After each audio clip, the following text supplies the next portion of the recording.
Njësia administrative Lumas do të organizoj për herë të parë pas viteve 90 panajirin e vlerave të zonës, një aktivitet që synon promovimin e potencialeve bujqësore, agroturistike dhe kulturore të kësaj treve. Panajiri organizohet nga Bashkia Kuçov në kujdesin e kryebashkiakut Krishnik Hajdari me angazhimin e njësisë administrative Lumas, drejtorisë së bujqësisë, si dhe drejtorisë së kulturës dhe turizmit pranë bashkisë. Aktiviteti do të zhvillohet në fushën pranë shkollës Shef Qet Shuaipi dhe ndodhet tashmë në fazën përfundimtare të përgatitjeve. Sipas drejtuesit të njësisë administrative Lumas, Ardian Qilej, panajiri do të shërbejë si një dritare promovimi për fermerët, bizneset lokale dhe produktet karakteristike të zonës. Lumasi njihet si një ndër zonat me traditë të hershme në bujqësi dhe blegtori, ku 90% e sipërfaqeve bujqësore janë të mbylla me ullinj dhe kultura frutore. Gjithashtu peizazhi i pasur me pyje dhe natyra e veçantë ofrojnë mundësi të shumta për zhvillimin e turizmit rural. Në këtë zonë operojnë edhe 2 pika të rëndësishme agroturizmi, si Neci dhe Ferma Sulova, të cilat kontribojnë në promovimin e produkteve vendase dhe turizmit të qëndrueshëm.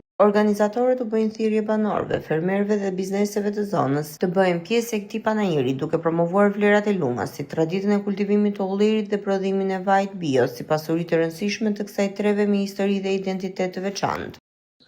Panajiri që organizohet në drejtorinë e bujqësisë dhe nga Bashkia Kuçov me njësinë administrative Lumas zhvillohet për herë të parë mbas shumë vitesh.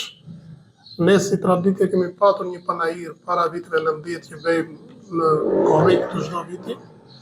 Kurse mbas viteve 90 është panajiri i parë. Ky panajir do të promovojë të gjithë impaktin që ka zona, domethënë prodhimet bujqësore, gjëra tradicionale që prodhon zona, kryesisht zona jonë është fokusuar në bimësinë e ullirit, ku është përqendruar një sasi e madhe e tokës në këtë kulturë. Pastaj kultura të dyta i fillojnë janë edhe pjeshkët, janë mollët, dardhët, kumllat, si dhe ka prodhime bujqësore që kultivohen nëpërmjet serrave që është zona poshtë.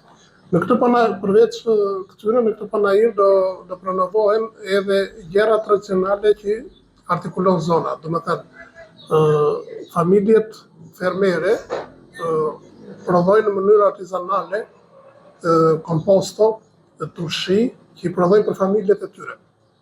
Edhe këto do promovohet dhe do promovohen veshjet karakteristike, si dhe ka punime me dorë që prodhohen edhe zanatet që janë artikuluar në zonën tonë, kryesisht kovaçanët, punimet e drurit, punimet e drurit futen edhe shportat.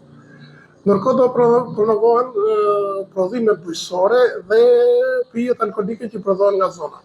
Ne thirrje gjithë banorëve të njësisë administrative Lumas që ditën e premte, datë 19 qershor, të promovojnë vlerat e tyre pranë këtij panajiri.